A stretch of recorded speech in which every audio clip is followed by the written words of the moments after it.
Hello,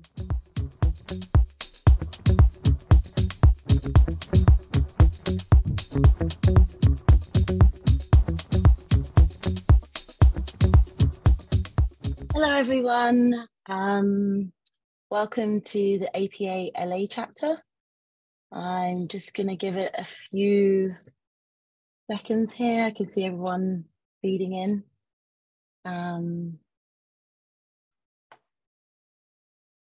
We'll just wait for a few more people. Oh, coming in thick and fast. Hi, everyone. It still feels weird being on Zoom and saying hello to everyone that you can't see, so. It always makes me nervous. I'm like, oh, hi, and then you don't get a hi back. You're just like, oh, okay.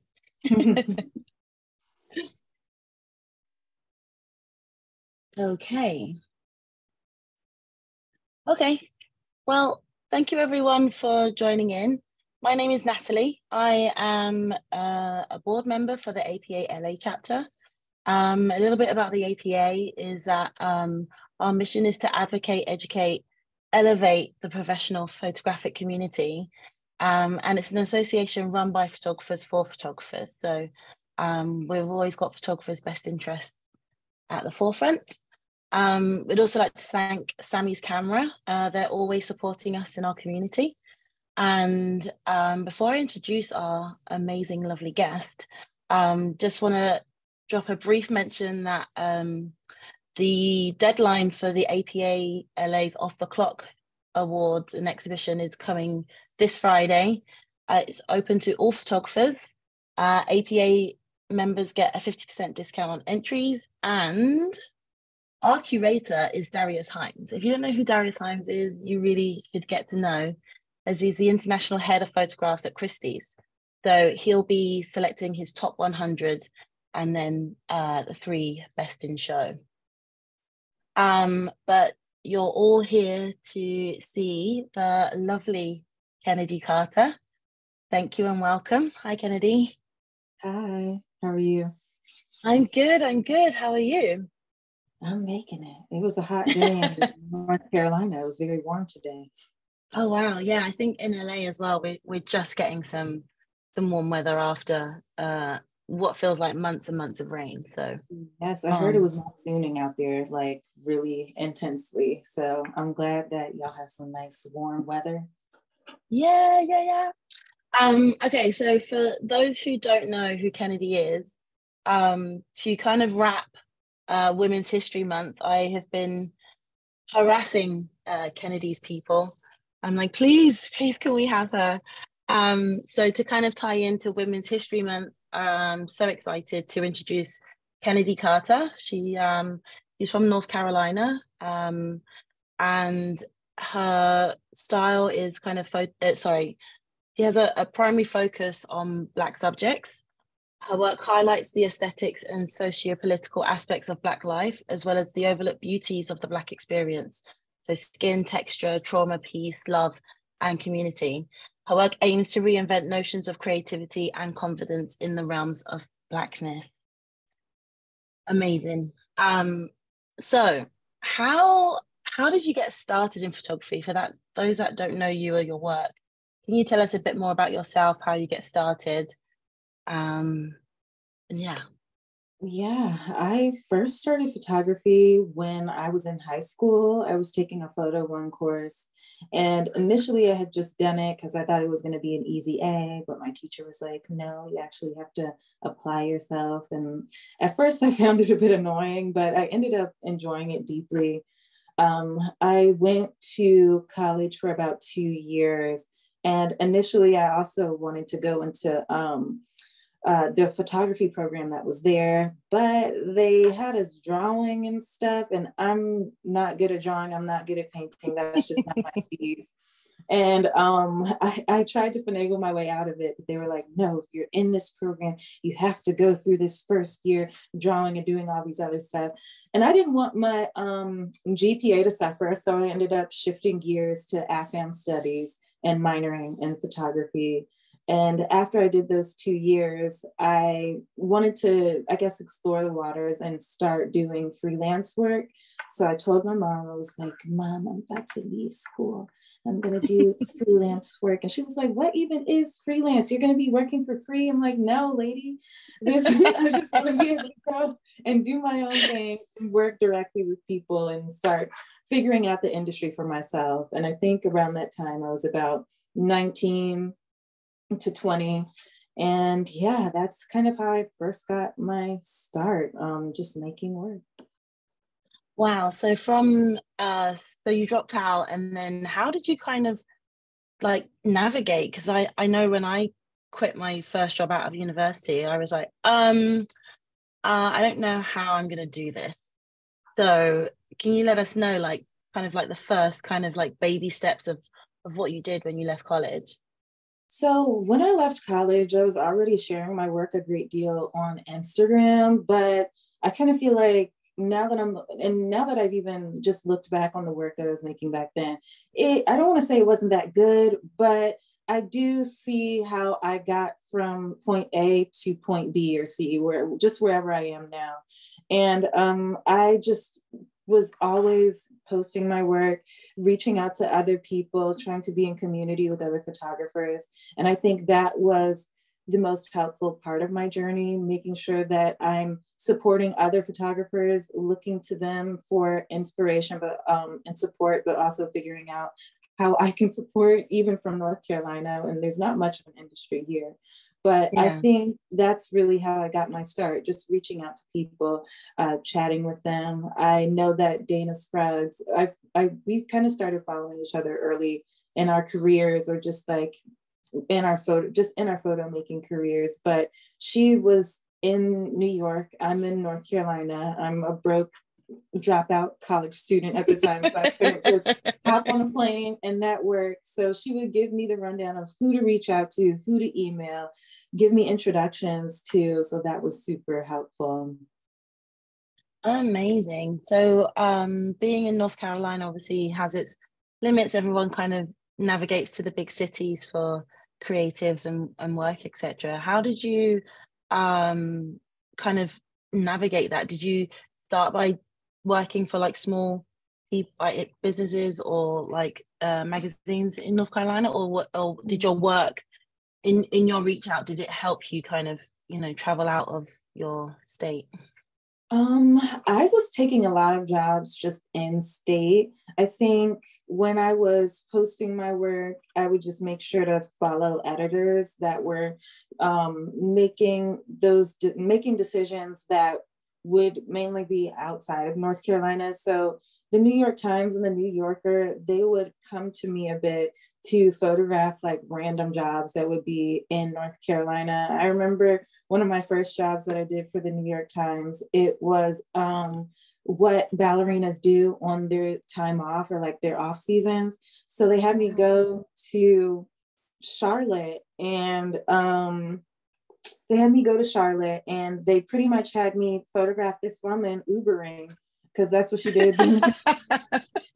So I would just take like random odd jobs in North Yeah. Carolina, and I would just thug it out, because I don't know, I just I would meet really interesting people. And I would also Yeah. be just working with the people that I already was in community with. There are a lot of rappers down here. So I was working with musicians and just going different places with them. And I have a bunch of stories from that too. But it was a very interesting time. So I was kind of just taking any and everything, and then figuring out what I wanted my own personal work to look like, and figuring out how to refine that. And how did you figure out what your personal work, how did you figure out what kind of journey you wanted your personal work to go on? Because I know that as a photographer, you have a vision in mind and you're like, okay, cool, I want to keep shooting this, but then also I've got to eat, I've got to pay rent, like, you know, you gotta like live in society. So how did you find that transition?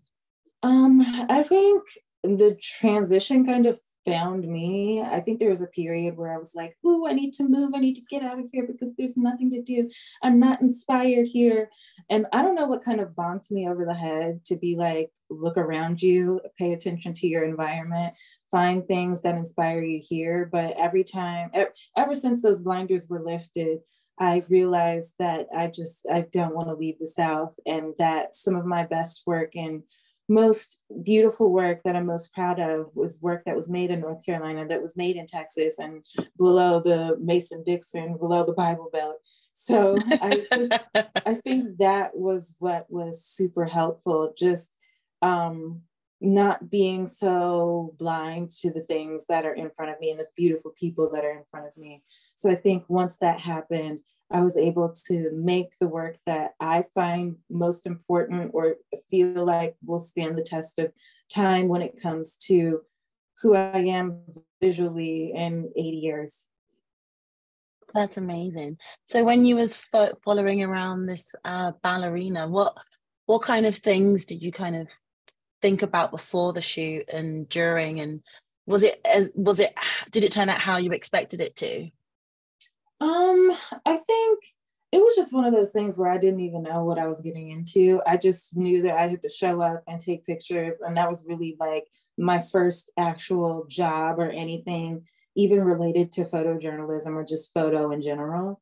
So Yeah. I pretty much just showed up with my camera and was I was at that time I was shooting mainly film, so I didn't do anything digital for that particular project. I knew that I needed my light meter that and my film, so I just showed up. You mentioned that you had to like have a word with yourself and be like, hey, look, open your eyes and look around for inspiration that's based where you are. What sort of things do you look for inspiration, and how do you think that translates and transitions into your work? I think I mainly look for things that speak to my own personal experience navigating the world as a queer Southern Black woman and now a mother as well. So I think trying to find places or people or stories that kind of that I'm able to see myself in, and even if I'm not able to see myself in them, I'm able to see the beauty in them.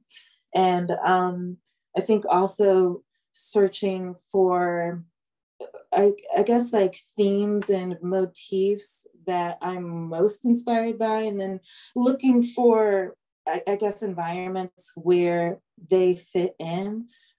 For example, I really was into I'm in my dad's office now, but he is a theologian and a professor, a philosopher into queer women's and gender studies as well as African American studies.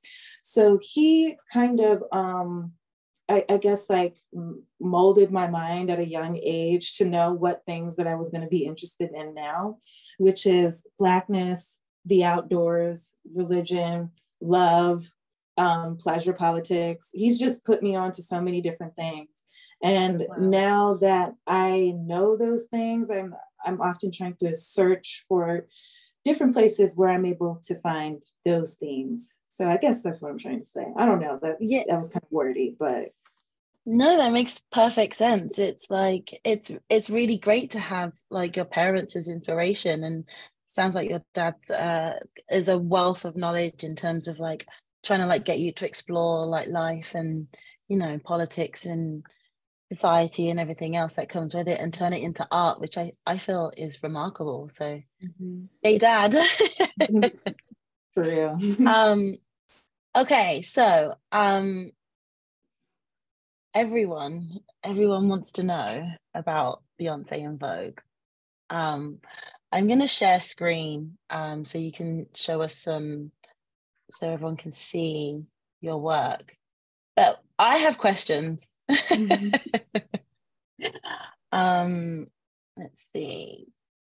Can everyone see this? I hope so. I can see it. If that's okay, if you can see it, that that helps. So,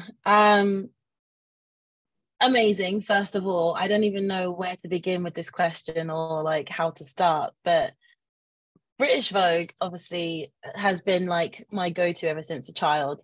I was always, picking up a copy of Vogue. It's definitely one of the top tier magazines that I've always looked for inspiration. And you photographed the cover of Beyonce, the youngest to do so for British Vogue.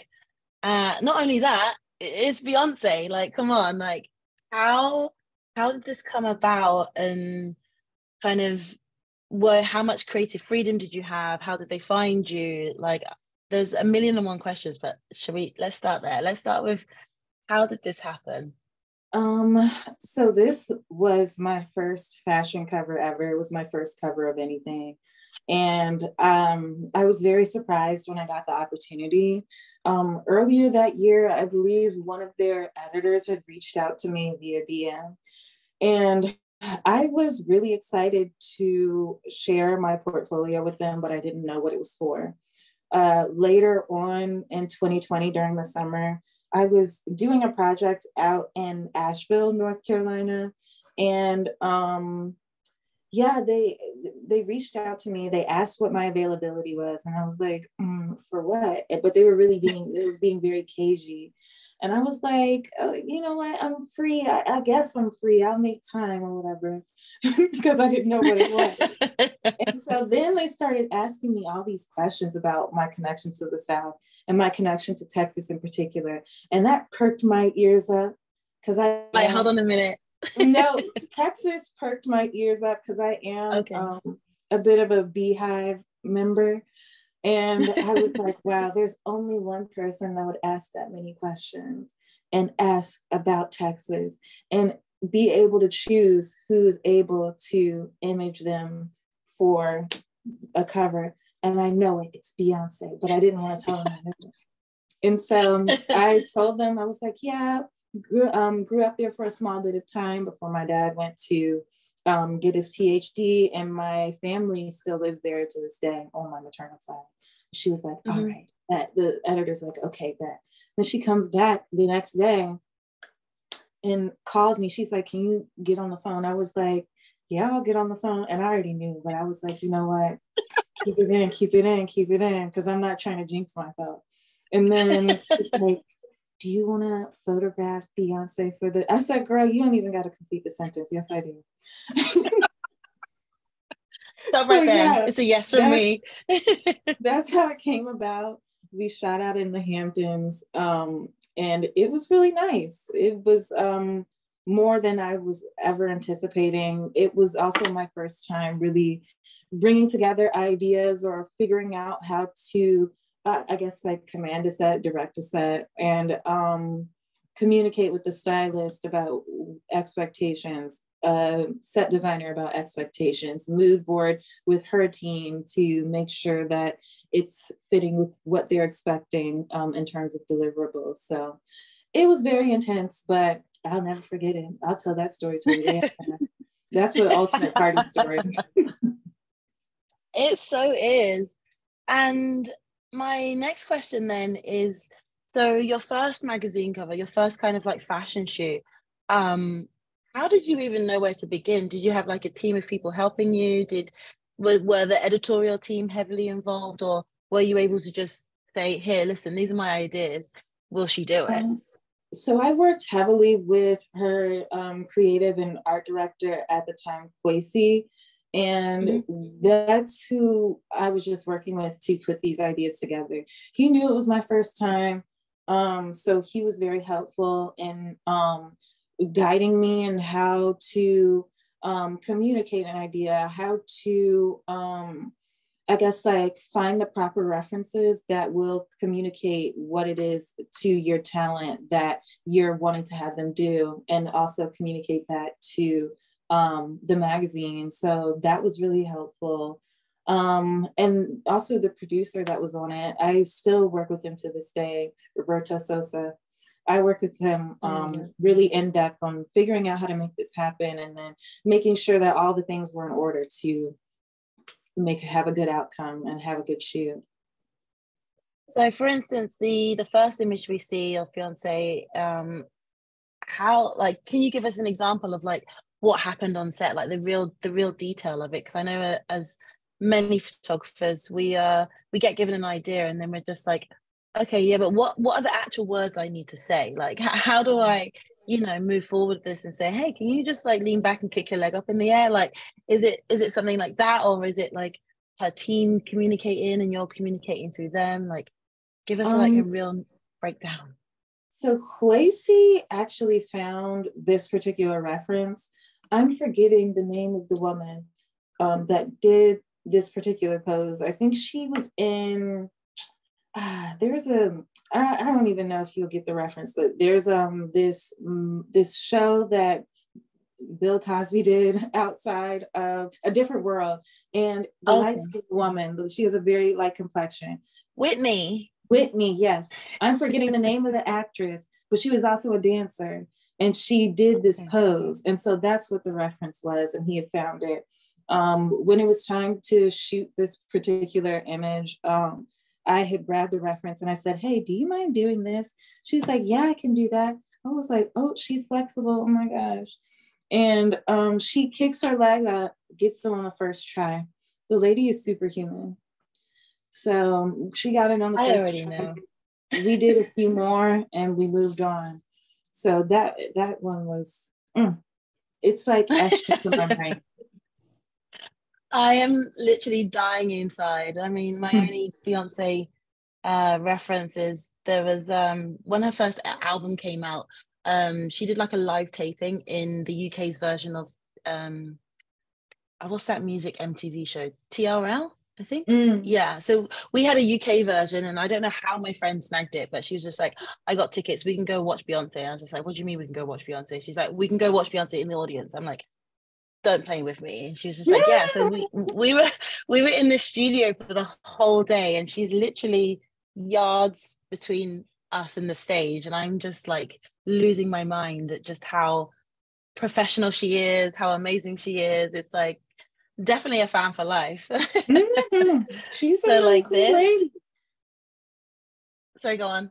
Oh yeah, I was saying she's a really cool lady. I think it was a very the word's not jarring, but it was a very interesting experience seeing someone that you've, I guess, like seen in the media your entire life in person, and being able to, I guess, like push forward or have some sort of impact on their visual narrative, even if it is for a day. But it's like, now I have this physical copy of something that I can keep forever. It's really great. Yeah. And on set, like, were you able to, because I'm only imagining she has like a truckload of people with her. Were you able to have like a conversation beforehand, or were you able to like just talk like as two women, or was it just, here, this is her job and you're the photographer and this is what we have to do? Yeah, I mean, when we were first about to get started, they introduced us, and she was like, whew, I get chills every time I talk about it. She was like, I'm so happy to meet you, and it's an honor to be making this work with you. I said, it's an honor for you, ladies. It's an honor for me. I had to keep it in. I was like, I was like, not too much. Let me reel it in. But I was like, yeah, it's really great to be making this work with you too, girl. Wow. Yeah. It's those moments where you're like, okay, don't go crazy. Don't hug her. Don't, be like, screaming at the concert, like, oh my God, it's Beyonce. But I had to do it in. I can only imagine how hard that is, or was, sorry. And then talk us through like how many looks you went through, and like how many, because I can see you've got 3 covers out of the shoot, but were there like 15, 20 looks, or is it just, it was a whole day? It was like 15 to 20, and then she wanted to do a second shoot the next day, so we came back, and I just came back with my lighting tech and bare bones, and we ended up shooting some more in the Hamptons. Wow. And then I think, what's my next question? I have so many. What can you tell us because obviously something like that is huge, and like you being the youngest Black woman to shoot a Vogue cover, and it's Beyonce. How did you manage the aftermath that comes with being that person in terms of your career and just your like mental well-being? I mean, I think that it was a really great experience, and I knew that it would change the trajectory of where my career was at the moment. Like, I think prior to that, I was just taking whatever job would come to me. But I think the beautiful thing about the experience was I got to be more picky and got to take on things that spoke to me. I also just had so many opportunities that I just don't I don't think that I would have gotten them as soon as I did had I not gotten this cover, or these covers. So I think it was just very helpful in terms of, yeah, like I said, determining the trajectory of my career. I think if anything, I wish during that time I had prioritized more my own personal projects. Because now, especially after having a kid, it's a bit difficult to find the time, find the energy. And I think while I had that energy, I should have hit the ground running with both my editorial commercial projects, but also with my own fine art work. Wow. Okay. Yeah, amazing. I'm still reveling in just looking at these images. I'm going to go through onto the next image in your slideshow. And do you mind just talking us through kind of like your work, your style, how it comes about, the inspiration behind them? Just kind of give us a bit more. Yeah. So this was shot in 2021 and came out a year after that Vogue cover. But I had gotten so many like jobs during that time. But I think it's now that I'm looking back on the work that I've made, I think this is one of those shoots that happened in 2021 that I'm so glad I got to do. And I think I was doing a lot of things that had a really big set or just had a bunch of people and I had to like manage a bunch of things. But this one, I got to shoot it in my hometown with a woman that lives there who is a yoga practitioner, instructor, as well as like an overall health and wellness writer. And I was a big admirer of her work for a time. And yeah, I was just very excited to do something that feels more simple and didn't require commanding or directing a huge set. Yeah, it's very, kind of looks very real and very down to earth. It's like complete opposite to the Beyonce cover. Was this for I'm guessing it's a German magazine? It is a German magazine. And I think earlier that year I had done a fashion cover for them. They mainly do lifestyle. I'm trying to figure out what the American equivalent to this magazine is, because someone told me, I think someone said it's like kind of reminds them of like a Time magazine or a New Yorker, but like the German equivalent to that. So whenever I work with them, they give me a lot of creative freedom, and I'm always so excited to make anything for them. Oh, amazing. Oh, it's not letting me. There we go. Meg Thee Stallion. Another favorite of mine. I love her. Yeah. I'm not gonna hold that in either. Look, my family's from Houston, and I remember I was in high school freshman year when I first saw Megan Thee Stallion's freestyle. So I was already in the room. I watched the trajectory. I watched her start from the bottom. I watched her get it out the mud. So I was so excited to make some photos of her. And yeah, so I was very excited to. This is another person I was very happy to photograph.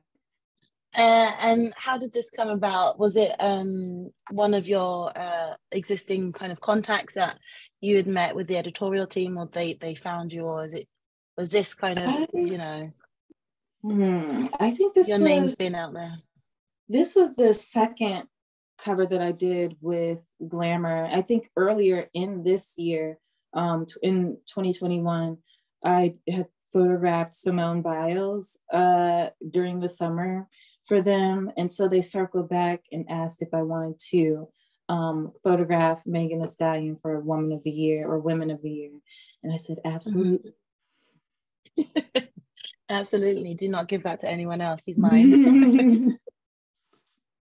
And how was it working with Simone Biles? I can only imagine they're two very different personalities. Like, yeah, Simone felt a little bit more reserved, while Megan felt more like happy, larger than life, just very like fun to work with. Not that Simone wasn't fun.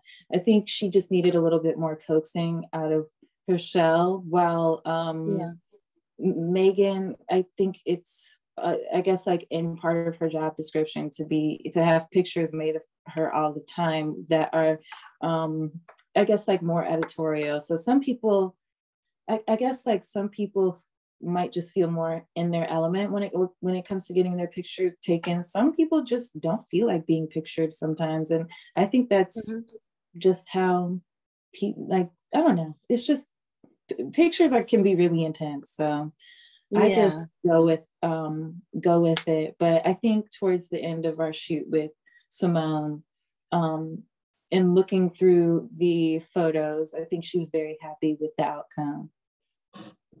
And how do you, when you're in that situation, how do you navigate or communicate with your subjects? Like, okay, like in the back of your mind, you're like, well, I have a job to do and this is my job. But on the front end, they're real people and they're not necessarily used to being in front of camera, especially like someone like Simone. She's like, I just want to do gymnastics, and there we go. That's where like my forte lies. But how is it being on set and navigating, you know, someone that is a bit shyer and that is a bit you know, not camera friendly, camera ready? I think getting a picture made of you is already a situation where you feel like you're at the center of it. And I think that can be very intense. So sometimes what I'll do is like, I'll ask people to clear the set and like have just my lighting tech with me. So that can be very helpful. Put on their favorite song. And especially when we're towards the end, I'll just get real and be like, look, I already know the vibe. I know that you want to be done. And I'll be honest, I want to be finished too. So we almost done. I promise we're almost there to the promised land. And let's just get it done because we almost finished. And then most of the time they'll laugh and be like, hey, that's funny because I am ready to go. So I love it. I love it. Yeah, no, it's very like honest and like what's the word I'm looking for? I can't think of it. But you know, heartwarming and kind of real. It's like I feel like as photographers we get so much pressure from all sides, and if you can just be honest with your subjects and be like, hey, listen, my feet hurt, my back hurts, I want to go home too, but no, for real, my body's tight. I know you over it. Me too. Oh, okay. And again, just in terms of styling, you worked with her team, or is it a case of you've seen something and you say, hey, would it be cool to get her into something like this, or is it mostly down to her styling team? Yeah, so usually we're like mood boarding prior so the stylist can see. The stylist on this, I believe her name, I believe it was Zarina, who also was doing Beyonce's styling at the time. So I got to meet her then. And it was, I mean, it was pretty much, hey, this is what we're going for. And can you find things that are, that kind of align with that? And Megan also had a say in what it is that she wanted to wear and experiment. And I'm very glad she was open to experimenting as well. Amazing. We've had a question come in that I feel like relates to this. It's what level of detail do you go into for your treatments? So when someone like Glamour comes to you, are you heavily involved in set design, poses, makeup, or is it more just a kind of feel for how the talent is feeling on the day? It's kind of like a mix of all those things. I know that if my memory serves me correct, I know that they wanted something very statuesque going into this and going into making this. So I didn't really have much information other than that. In terms of styling, I was familiar with the brand that she's wearing in the first and the last image, Dipetza, and how a lot of those clothes are made to emulate the clothes looking wet and looking like essentially a statue from Rome or Greece or something. So I thought that that would be really cool to do. Zarina, she was already on the same page, so she ended up being able to pull something. In terms of makeup, Megan is she one thing that she really likes to have a say in is her makeup. So she that was kind of out of my hands, and even still, I love how she ended up looking, just very natural and dewy. And in terms of like how my treatment looked going into this, I think I was using references from Dipex's what is it, their site and their lookbooks, referencing also like with that big hairdo and just big hair as well. And yeah, also I'm now remembering that just for this particular project, I think that they did come out with a mood board that was very fleshed out, and then I provided something back. So we were kind of just riffing off of each other during that time. But with other mood boards, it really just depends on how much the client is offering me to begin with. And I'll even ask how much they're wanting me to expand on their idea, or if they are wanting to, have a heavier hand in that, or ask if they want to ask me. It really just depends. That's amazing. It's always, I always get a little bit of anxiety when a client comes to me and like all the things are on the mood board are nothing like what I saw envisioned, and I'm like, oh, how do I tell them thanks, maybe try this? Mm-hmm. It's always kind of like a bit overwhelming sometimes. Yeah. But in this image, in these sets of images, did they provide like the set designer? Because I'm really loving like Meg on the podium and in that archway. It is, like you say, it's very kind of Roman, kind of Grecian, like, statuesque. Was that your input, or was that kind of a bit of both So with I the worked edit? closely with this set designer. Her name is Lauren Mashin. She's based in LA, and I bring her on to everything because she's so amazing. And brought her in on this, told her what it is that we were wanting to do. And I think she's really good at making her own interpretations of what it is that could be accomplished within not only a certain budget, but within the confines of a deck being provided by your client on the front end. So I think one thing that I enjoy about working with her is she's just always able to make an idea or just elevate an already existing idea. And so I remember she was constructing this, and I don't know if I think I brought this particular reference or brought the reference and the client approved. And she started working with paper and said she was going to do it with paper. I was like, okay, girl, Wow. I trust you. And on the front hand, I was like, I don't know if this is really curling all the way over. She was like, just wait, it will. And it did. So shout out to her. Yeah, I love that. It's always like I love working with like big teams and good teams when you're like, okay, well, I just need to focus on like talent and poses and lighting. And then I'm Mm-hmm. like, I really hope that, that hair and makeup do what I have kind of like asked or what the client wants. And it's really nice when you do have a team that you can just rely on, even when you're looking at it halfway through going, are you sure this is gonna work? And she's like, trust me, Yes. it's fine. All right, Mm-hmm. let's move on to some more images. Um, okay, tell us about this. Tell us about working with the Skims team. And I love these images because it's so different to kind of what they have put out in the past. Mm-hmm. And I recognize, is this Anna on the left, the model? It I think so. is. It looks like her. Mm-hmm. Yes. I had to peer. Yeah. So say that again, sorry. I said I had to look closer, and it is. Yeah, so tell us about this.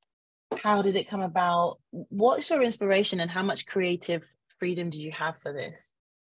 Um, so I'm trying to figure out where to start. I feel like the best way to start is Skims. That's my uniform. If you see me outside in the streets, I'm more than likely in Skims because I just love the brand. It's very comfy and it's geared towards everybody, all body types. And I just find that to be very great.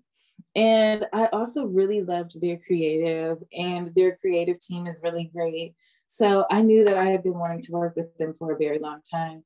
I had my agent track them down and reach out and keep sending my work over. And yeah, they ended up reaching out and asking if I'd like to do a project with them. I said, of course, yes, sure. And they told me about the line of clothing or like lingerie that they were going to be releasing and asked me for ideas.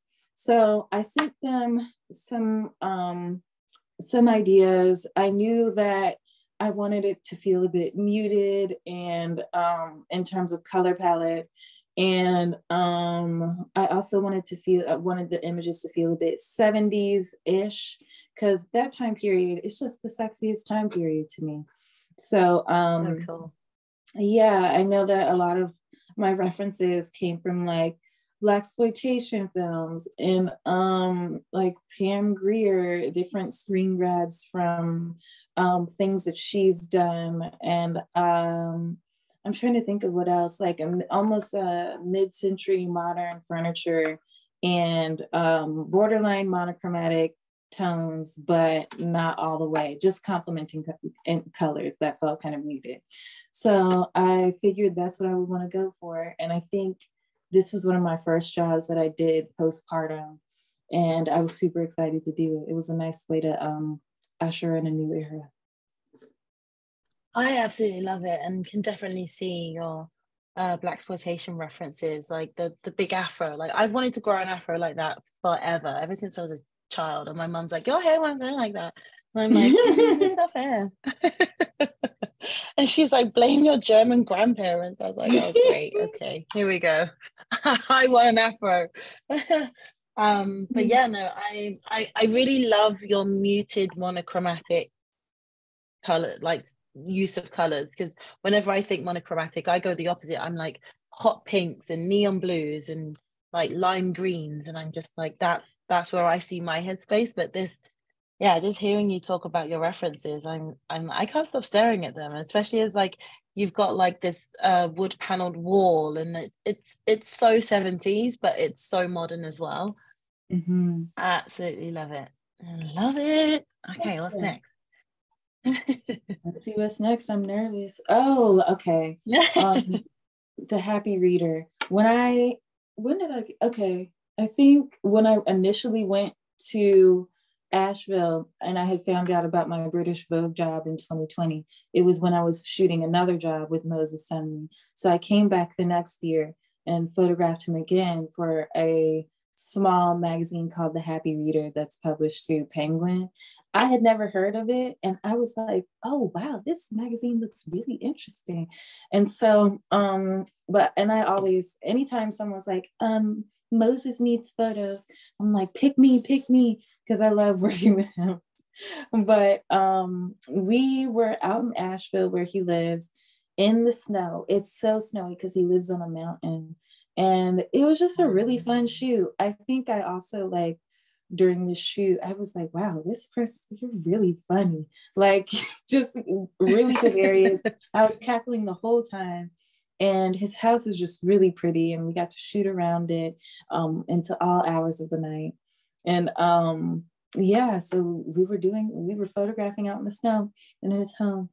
And I don't know, I just like those photos so much. I got to experiment a great deal. I think around this time was when I also started like getting color prints made and scanning them. So that was really great. And yeah, that's all I have to say about that. And then the magazine comes in the mail. Such a cute magazine. The pages feel like paper from a book. And I'm a bird for good printing. And I loved it. It was long live print. Mm-hmm. And I soon after ended up subscribing, and y'all should too, because great book recommendations. And I love people talking about books. I love books. So yeah, I mean, I have a Kindle to read most of my books because I can get through them quickly. But I love, like, a friend of mine, two friends of mine, sorry, they for my birthday they got me Edward Enninful's autobiography, and I just can't wait to just sit and hold it and read it and just, you know, be fully immersed. Like, sometimes I'm like, yeah, let's grab the Kindle, but a good book is just something so amazing. And I still buy magazines too. I go to little magazine stand. I spend like a good $150 on a whole bunch of magazines because all the ones I like are imported. So it's like, I have stacks of them. My roommate's like, when are you going to get rid of these magazines? I'm like, never. Yeah. So you talked about sorry, go on. Oh, I was saying the Kindle, that's the best thing I ever bought, because I've read, so it's increased my book reading exponentially because it's so much cheaper. That's all I have. You spoke about being able to experiment lots on this shoot. Can you tell us a bit more about what you was experimenting with, how you went about it, and kind of the freedoms that you got in doing so?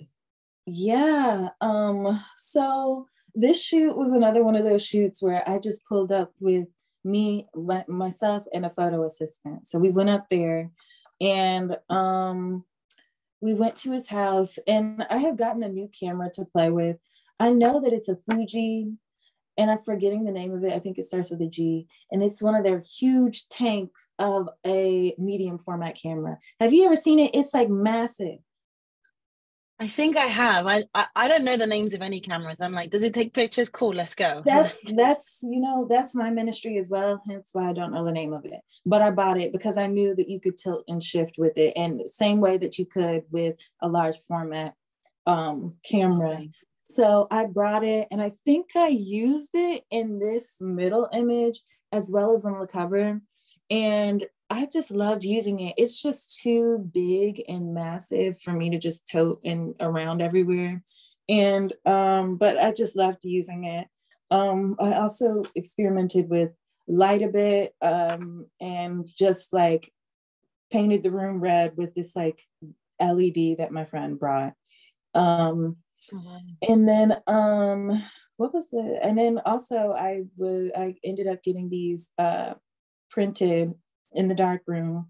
Didn't do it myself because I don't want to blow myself up, but but someone else did it, and I think they came out really nice. So amazing. I do love a good handprint. When I was at university, if my friends couldn't find me, they knew to find me in the darkroom. It was almost like my little therapy happy space because it was dark, no one could bother you. It's just you and like these chemicals, and maybe I was just getting high off the chemicals. I don't know, but it was a great space to be in. Because those black and white, it's fairly, it's pretty safe. But the color ones, I don't trust myself. I'm gonna pass out. All right, let's move on. I'm conscious of time. Okay, this is interesting. Tell everyone, sorry, not just me, I'm being selfish. Tell us about this. Yes, so I think in like 2019, I was working, well, actually, I had mentioned my family's from Texas. So quite often I'll see cowboys, Black equestrians, starting at a young age. So whenever I would go out there, I would just be on the highway and be like, wow, that man's riding a horse. That's really interesting. Why not use a car? I think that's where my brain went when I was a kid. And so in 2019 or 2018, I had gone down to Houston with my family, and I wanted to attend a trail ride because it had been a while since I either gone to one or I just think I had never been to one before. And went to a trail ride, and that pretty much was the start of this project, photographing Black equestrians in the South, and I think eventually I'll expand into the global South as well, and look at Black equestrian life outside of the United States and outside of the American South. But wow. Yes, that's what this project is so far. It's still ongoing. I think a lot of the projects that I'm doing are just still ongoing because I want to stick with them for a long time. I love that. And it's a great example of what you spoke about earlier about, you know, not having to look outside of your own inspiration. Like, you're like, I just saw these guys one day on a horse, and you're like, why not be in a car? And then now it's a project. I love that it is literally the simplest things. I always, when I look at other photographers' work, I'm like, oh, I wish I came up with that idea. But then it's like, well, it wasn't my idea to come up with, because, you know, it's how you're kind of immersed and inspired. And yeah, it's just, I'm in awe. I'm loving, I'm like a kid in a candy shop right now. Okay, let's do a few more. Okay, again, another personal project. Tell us a little bit more. So I included just 3 personal ones to close out. So I think there's one more after this. But another thing that I had gotten into recently was pinup photography. I went on eBay and went crazy for like 2 years. I was just buying negatives that were pinups of Black women because I had never seen them before. So I would be buying the most outrageous ones, and I'd buy the most just like visually beautiful ones. And then sometimes I'd use them for my own references. But I just felt called to buy them so I could eventually make art with them, but also just use them as a point of reference. And not only my own work, but I guess like historically, and over time just gathered the history and more information on the creation of these images and Black women in pinup photography. So that's something that I've been researching, and I'm still researching, and I'm still collecting, and I'm making my own versions of pinups featuring myself and other Black femmes that I am in community with. I love it. It's literally, who knew eBay would be a source of inspiration? And look, you know, I love eBay. I love a bid. I live for a bid. It's so great. Like, just, you know, like, it's just further proof that inspiration is everywhere. And like, I know that I've had a hard time feeling inspired by different things. And I went back home recently and somehow just became re-inspired by so much now that I'm like, where do I start? What do I start with? But this is so humbling, and like, you know, I'm enjoying hearing your stories of where you're getting your inspiration from. eBay has to be the top of the list, definitely. Yeah. Telling you, look on eBay and Etsy, you'll find some really cool stuff. Yeah. And there's this whole like debate over, you know, AI, and people up in arms about it, just in terms of like, it's not photography, blah, blah, but it's inspiration at the end of the day. I feel it's like, you can see an image in your brain, or you see something somewhere, you can see a flower, a tree, or Black guys on horses, and you're like, that's my inspiration, that's why I want to go and shoot. It's just, it comes from everywhere. I feel like, anyway, people might argue against me, but I don't care. Okay, so before we go into some Q&As, tell us about this. I'm guessing this is your personal experience with motherhood, but I was just guessing, but so This is a new project I'm working on, Domestic Bliss in an Observable Universe. Um, Photographing myself, the new moms that have essentially become like sisters to me, as well as photographing people that are mothering or caregiving, but aren't necessarily mothers or parents themselves, but still are doing this particular act. And yeah, so I'm still kind of exploring what this project is going to be, what it's going to look like, and slowly making pictures over time, but not really rushing it, especially now that I have a kid. It's like, I'll be in the mood. I will really be in the mood, like, wow, I feel like having art on my mind, but Atlas is downstairs making sure that doesn't happen. So I'll just make pictures when I can, and yeah, that's, and make photos of him as well and my family members. So it's really, I've been saying community all the time, but I think that's the basis of my work. It's a community oriented project. Yeah. And yeah. I love it. I'm forever saying to my friends, hey, like when, you know, they come to you for advice or whatever, and they're like, oh, I'm sorry to take up too much of your time. I'm just like, it takes a village in It all does. forms.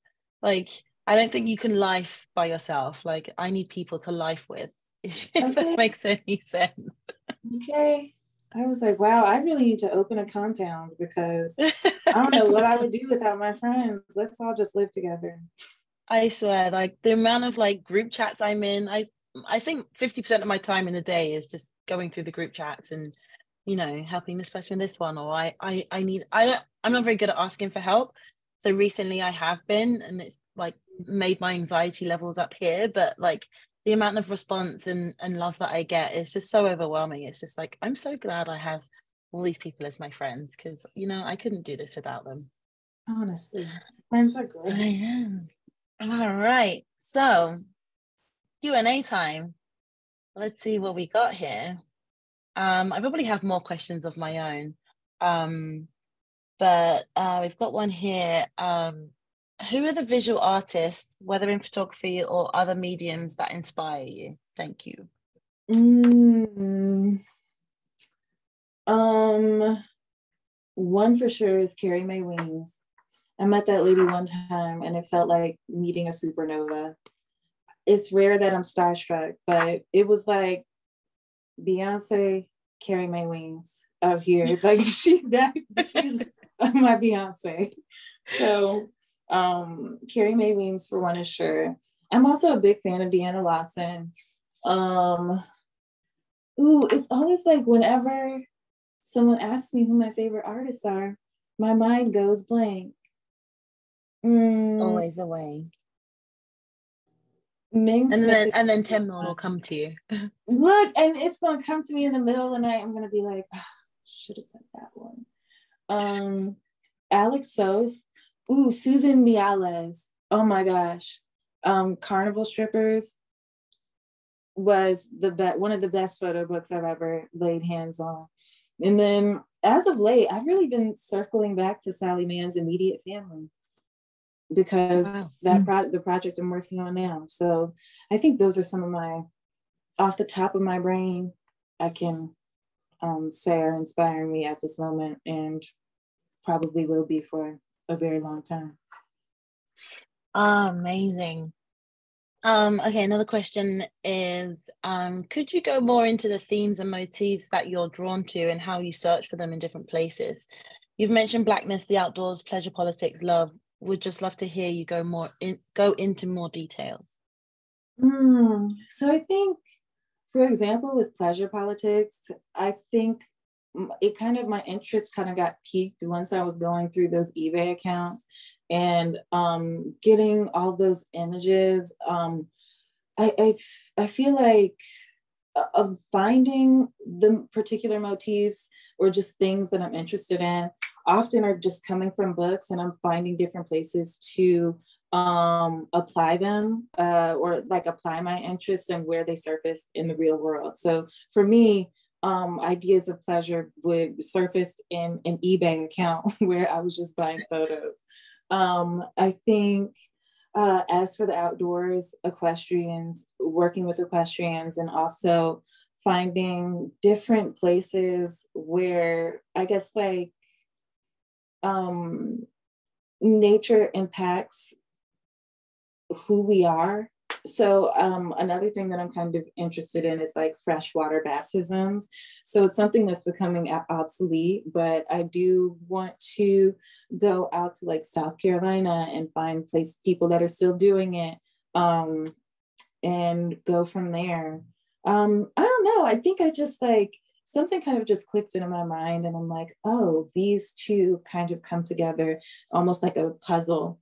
And I'd like to explore how this real world occurrence goes hand in hand with something that is a overcurring theme throughout our lives.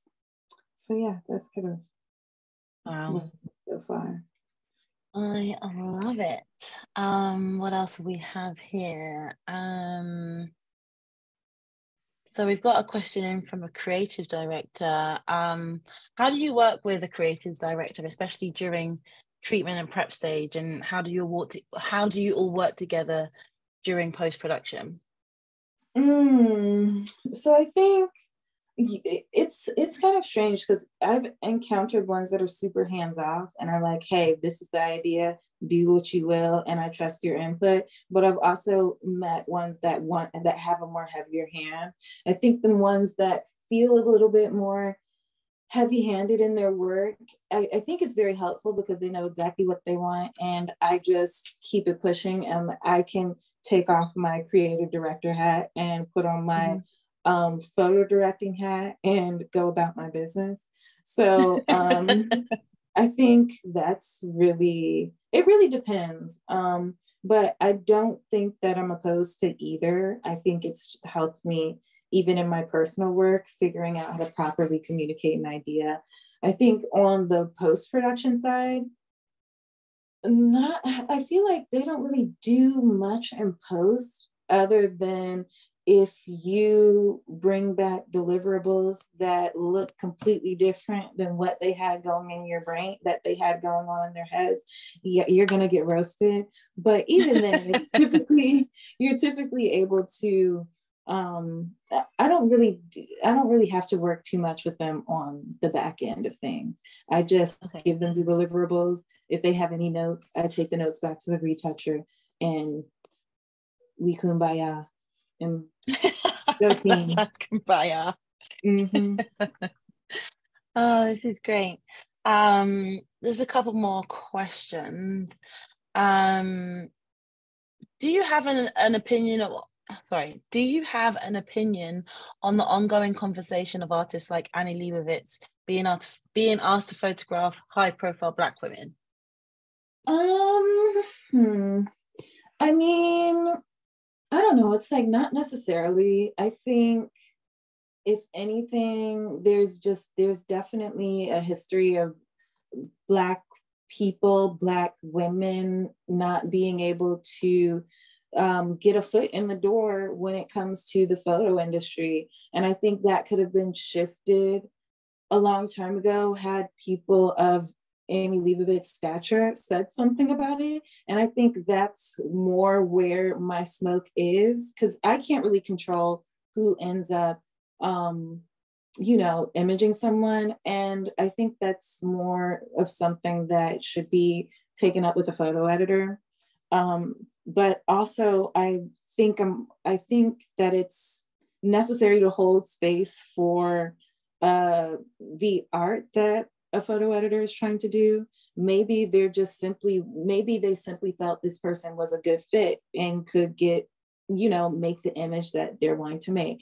So, I mean, mainly I'm just holding space for it.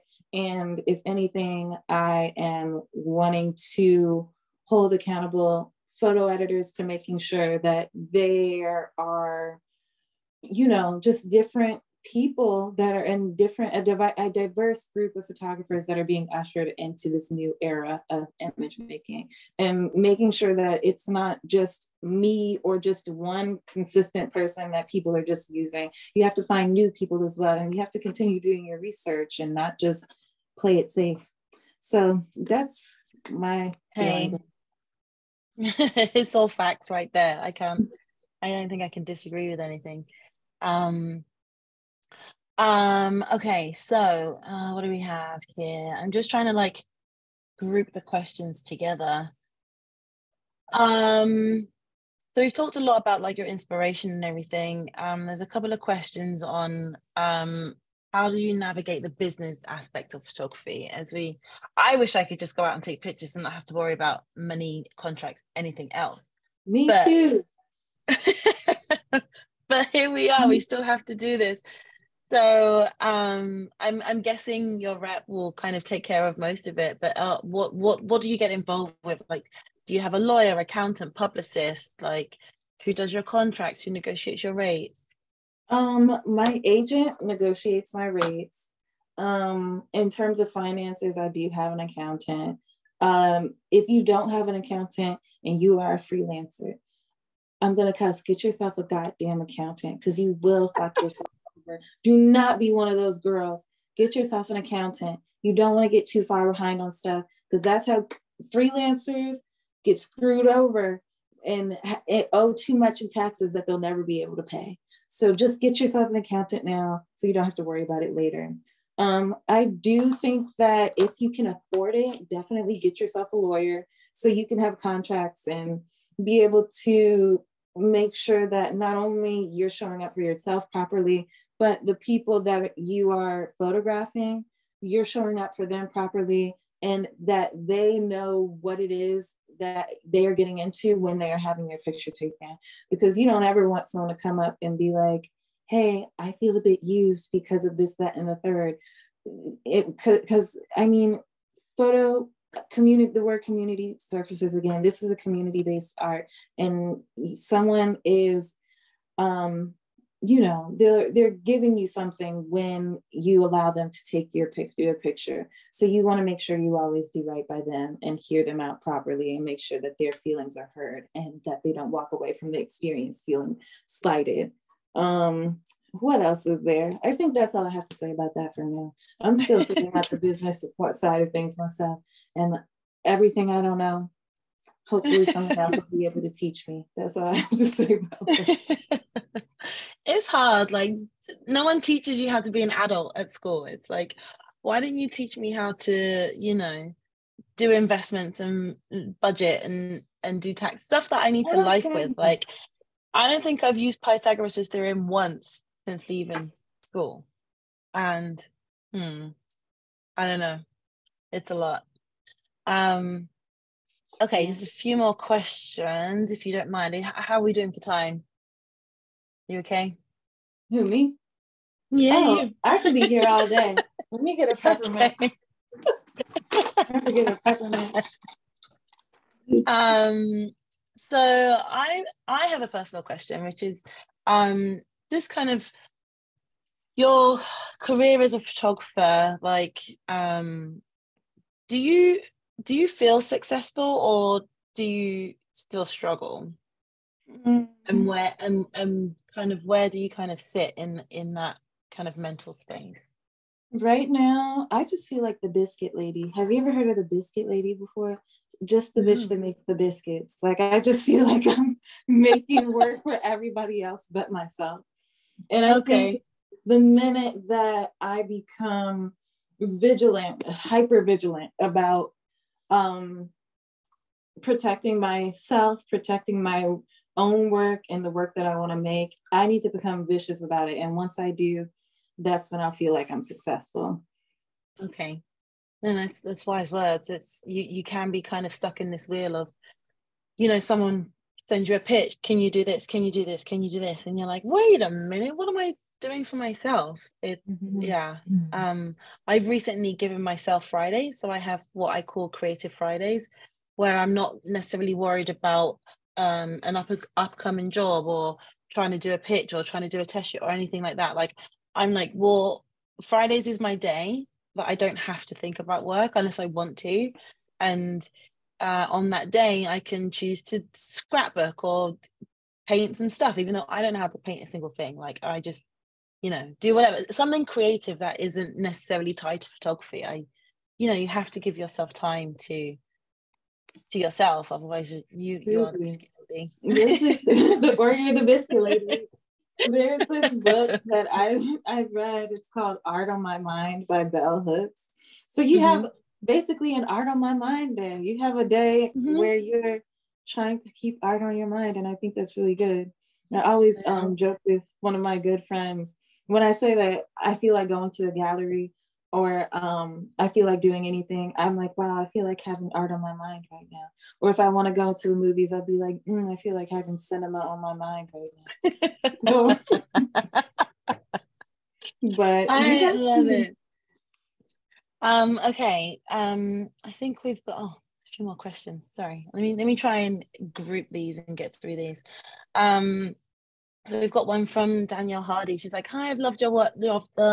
Start again. Remix.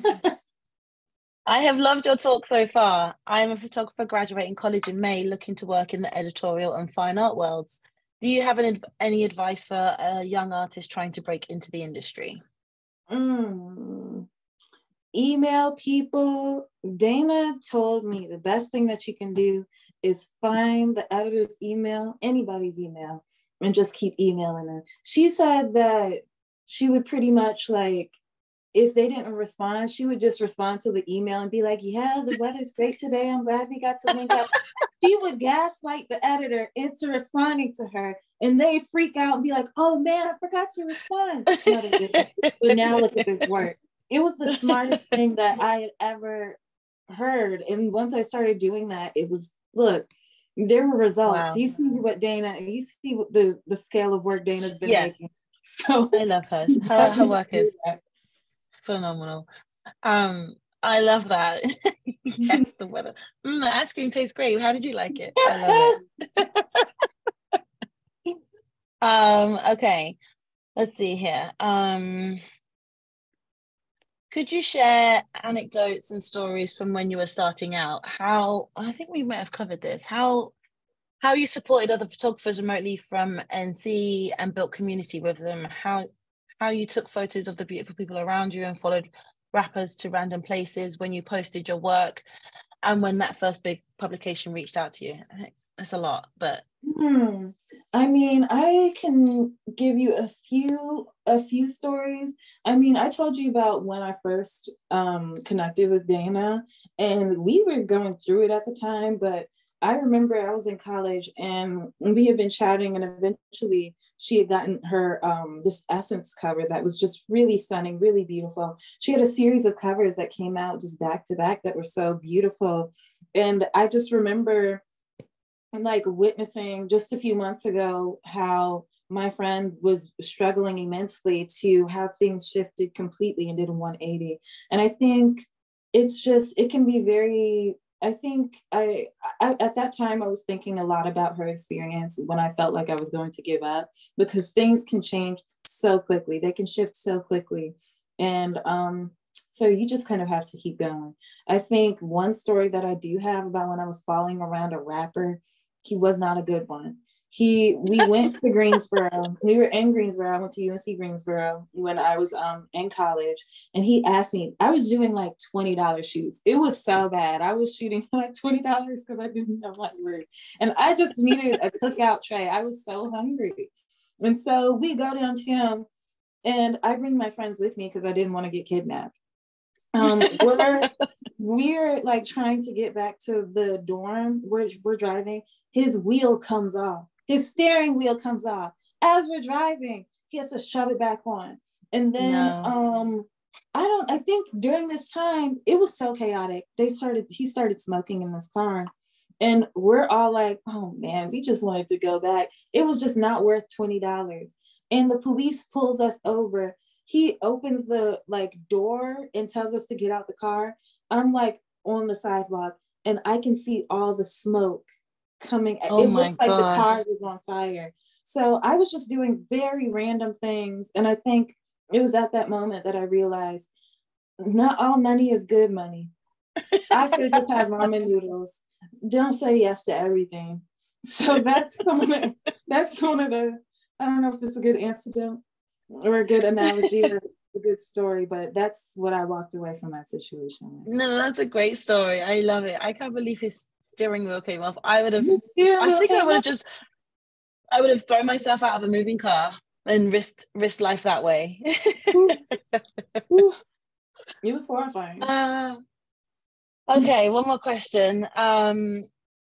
Pre-George Floyd and BLM photographers of color have pretty much been excluded from mainstream photography. Please, since you've been given the opportunity, do not take it lightly, as thousands of very good Black photographers over the past 30 years have gone unnoticed. I'm not sure if that's a question or if that was just a statement. I'm so sorry. But yeah, no, they're like, I can speak for so many photographers that have essentially paved the way for us, as in they have been in it for years upon years. And since that one incident, then people are starting to have a shift in cultural diversity and everything else. But I think that goes with anything. You had, obviously, back in the day, the women's movement, but that's a whole nother conversation because, you know, I think it's just important that, like you say, it's community. So it's a level of, you know, understanding and knowing who came before us and helping those that are coming up beneath us as well. I don't know, what do you have to say on this as well? I think that we're definitely entering into a new era of just photography even within the last 10 years. I remember when I was in high school. When did I graduate high school? I graduated high school in 2017. So I probably was doing this particular project for my photo course in 2016, 2015, where I had to find artists that I really enjoyed and talk about their work, you know, standard high school discourse for, you know, that time. And I remember looking for Black photographers, Black editorial photographers, and they're really, and even fine art ones. And while they did exist, it was Gordon Parks, Carrie Mae Weems. I remember seeing a bit of Mickalene Thomas, Lorna Simpson, but those were kind of like the circulating, the same rotation. And when it was editorial photography, even slimmer. So I think it's definitely important to know the amount of space, or know what to do with the space that you're occupying, and make sure to push the walls of that space to make sure that they become bigger and bigger, so you can invite more people from all walks of life to have access to, in I guess, like access to the ability to make work of the caliber that they're looking to make their work. So yeah, no, definitely. Okay, let's take one last question, which I feel like we've all been here. When you feel stagnant, how do you come out of your creative rut? I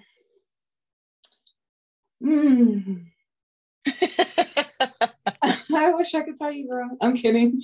But I read a lot. So reading is helpful. Keeping cinema on my mind is helpful. Keeping art on my mind is helpful. But it's difficult. I know that someone recently told me you need to make just one picture every day. Doesn't have to be a good picture. I didn't tell you to make a good picture, just make one picture. So I said, you know what, you're right. And that has been very helpful. Even if I'm just making a photo on my phone, it makes me feel like I'm keeping art on my mind. So I think that's the best way to try and get out of feeling stagnant. It's keeping art on the forefront of your mind, and also, I guess, think and search internally about what it is that you're inspired by. What does that look like for you? Whether that's in terms of what your work is about, or just things that get you thinking. And yeah, just keep thinking, keep your body moving, and don't put too much pressure on yourself to make work. And I think stagnant is something that is a point of view that isn't necessarily true. I think that's a very subjective thing.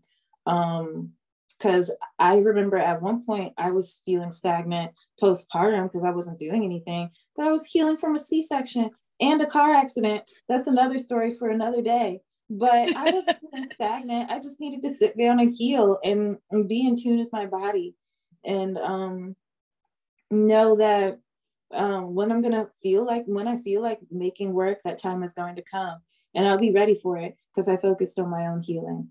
So don't think you're stagnant.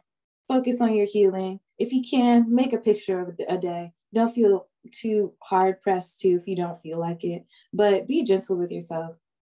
That's all I have to say about that.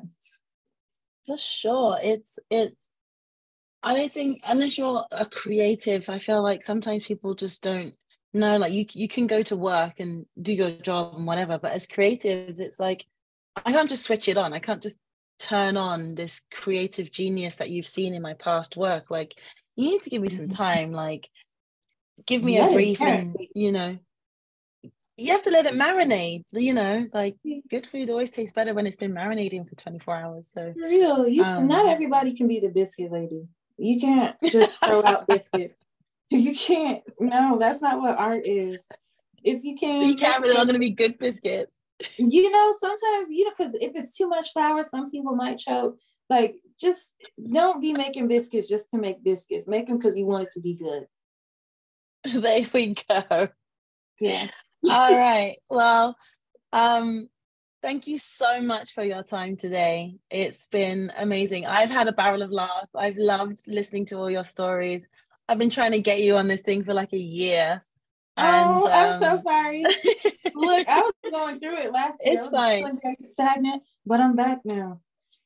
But this is the thing, like, again, like I had no idea you was going through any of this thing, and I was just like, you know what, I'm just gonna be patient. I'm just gonna, you know, slowly keep reaching out, and you know, I didn't give up. So hey, that's, if anyone wants to take anything from that, just be patient, and eventually. I'm so glad that you kept reaching out. This was a really great experience, and I'm glad you had a good time. I'm in LA, so we can link up and do tea. Oh, please, can we? You got my number now, so you better call me. I will. And do you want to let everyone know how they can follow you and find you and keep up to date with your work? My Instagram is internetbby. My Twitter is too crazy. Do not follow me there. You can if you want, but you never know what you're going to get. That's at your own risk. Yeah, at your own risk. It's a box of chocolates over there. You never know what you're going to get. So, Awesome. Well, I just want to thank everyone for their attendance, and thank you to everyone that's APA member. Thank you to Sammy's for always sponsoring us, and shout out to Candice as well. Like, she was the one that had to deal with all my, hey, it's me again. When is Kennedy free? Shout out to Kennedy. She really was like, she really wants to do this. I said, okay, I'm gonna do it. I have ADHD. It gets really bad over here. So I apologize. It's fine. I totally understand. So I was just like, you know, I'm just gonna be slowly catchy monkey. I think that's the phrase. But yes, sorry, I can rabble on for ages, but we're gonna do tea when you're in LA. And thank you again to everyone for attending. This has been recorded, so you will be able to catch it on the YouTubes or the internet or wherever the cyberspace is. And yeah, good luck with everything. And I can't wait to see more of your creative works and personal stories. Thank you so much. Thank you. Your heart. All right. Thank you so much. Take care. Take care. Bye. Bye.